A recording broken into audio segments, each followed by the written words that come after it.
Harrison, do you hear that? Listen. Notice how quiet it is. Yeah, where'd they all go? Where they? I can't find them. Not a whole lot of barking in the comments these days. My mentions are quiet. Not a whole lot of chatter from the red and black because Texas swept that ass at DKR. Not at DKR. At Dish Falk. DKR's football. At Dish Falk. Swept them. Made me look like a fool on a public platform, by the way. I got freezing cold takes getting tagged. I got players, family members DMing me, calling me an idiot because I said, ain't no pitching staff. How dare I? How dare I, within a 2 or 3 week span, call Max Weiner the best pitching coach, best assistant in the country, and then go, ain't no pitching staff going to slow down Georgia's lineup? What did they do? They shoved it up their ass all weekend. And Texas gets the sweep. And they get the walk-off fashion sweep in the final game. Harrison, I mean, your thoughts? Jared Spencer was fantastic in game one. They were fantastic on the bump all weekend. They did it without Max Ballou in the lineup. And now we got to have the conversation, Harrison. Is Texas the best team in college baseball? Not just the SEC. Are they the best team in college baseball right now?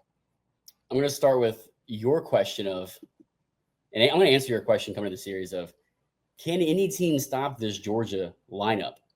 And I said, when everyone zigs, this is an opportunity to zag. And I said, Max Weiner is the best pitching coach in college baseball, especially with what he's done in a year and getting the most out of the guys every guy that he's worked with since he's been, it feels like, with the Mariners. I mean, he has the accolades for a reason, and just the quickness of elite potential and execution from guys and their stuff in arsenal. Even freshmen like Dylan Valantis, who I think is one of the most important bullpen pieces in the SEC, Chris. Mm-hmm. I said it's gonna come down to probably, like Max Grubbs and Dylan Valantis shutting down Georgia's lineup. And it very much did so. I mean, Jared Spencer set the tone, double-digit strikeouts. Charlie Goldstein, I thought, was really good, better than a stat line. Obviously, they both had a no-hitter going into the fourth. Jared Spencer had a perfect game going to the bottom of the fourth, when then Charlie Goldstein, after the announcer said it, and then I tweeted it. So I didn't break it, Chris. Don't worry, I didn't break it.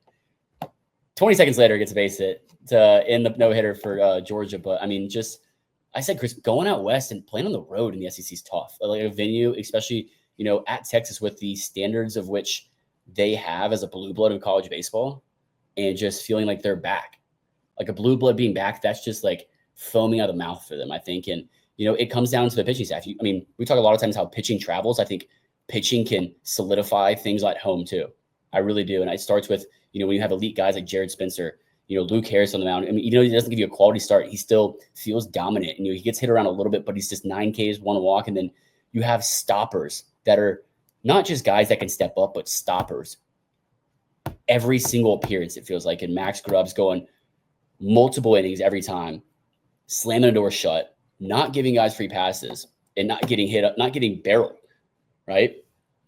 And then you have a freshman, Dylan Valantis, coming in after Ruggiero has a really good start, I think, again. And ain't nobody touching Dylan Valantis, Chris. As a freshman in SEC, anybody touching Dylan Valantis' stuff. I'll say it right now. I think he's going to be SEC Pitcher of the Year. SEC Freshman Pitcher of the Year.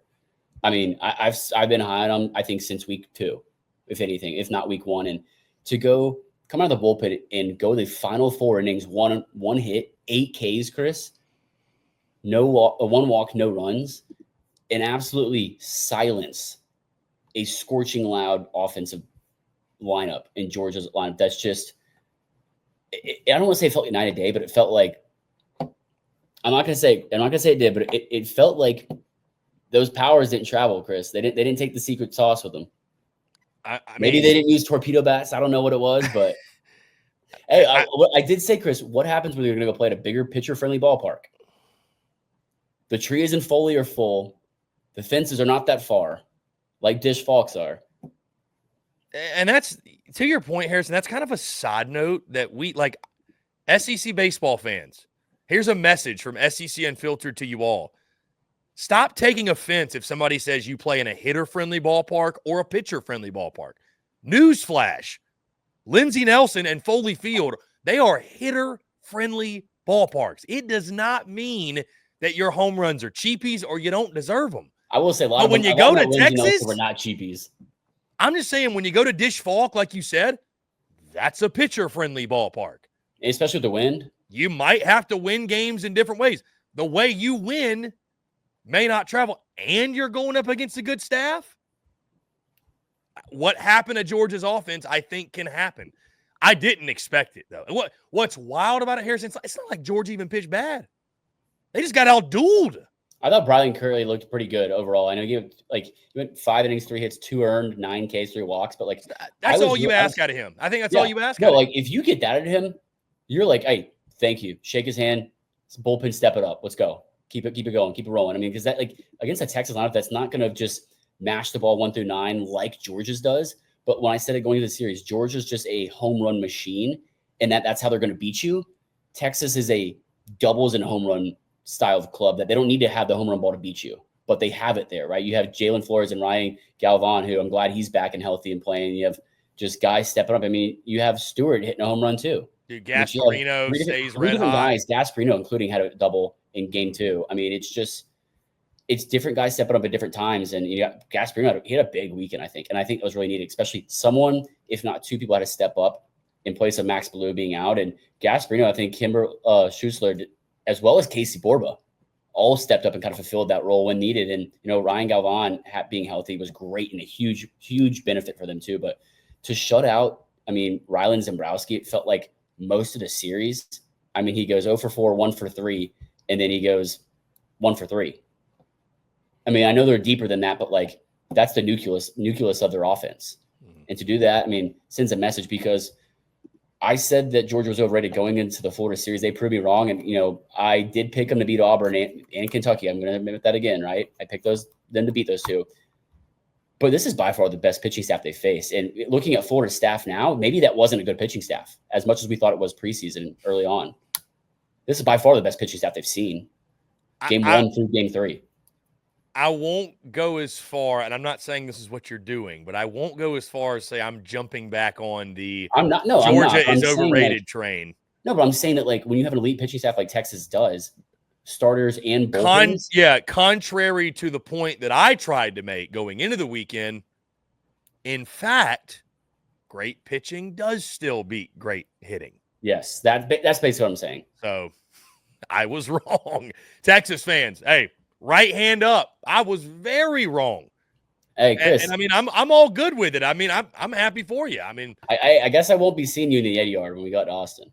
Oh, I'm going to be there. Are you still getting the invite after twice now? Chris? Not once, but twice. They love me because I can own it. So every time I've picked against Texas and Texas won, I've owned it. So I think they'll look past this rate, but Chris, at this rate, occupied left field and the boys at Dish Falk might be asking you to pick against them again and having me continue to pick them. They might do that. I mean, Georgia told me to stay on that side. Dude. I don't hear any chatter, Chris. My mentions are quiet. The timeline's quiet. And we got nothing but love for the Dogs, but you got to give it a little bit back because, my God, we got eaten alive for a few weeks. Maybe I got bullied into picking Georgia. I got some of my buddies out there that peer pressure is a wild thing. Texting me all the time, look at that church league softball team. Look at that lineup every midweek game. I'm like, man, maybe I really was disrespecting Georgia.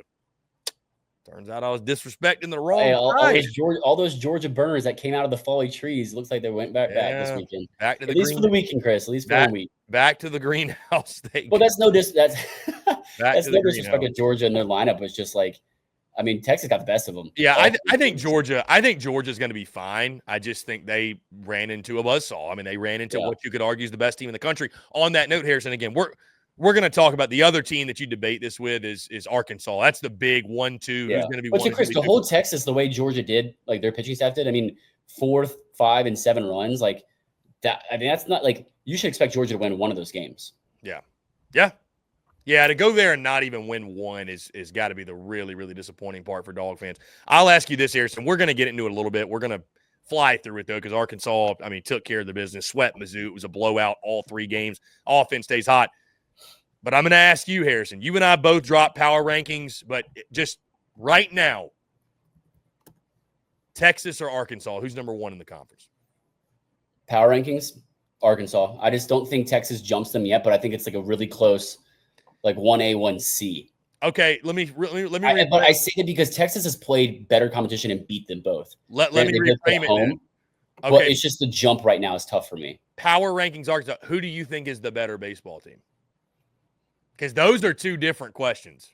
I think right now I'd have to see them play head to head because I think it's a tie. And they will play head to head in a few weeks. Which I know it just depends on what kind of starts you get from Arkansas's pitching staff, and then who steps up for Texas in the game.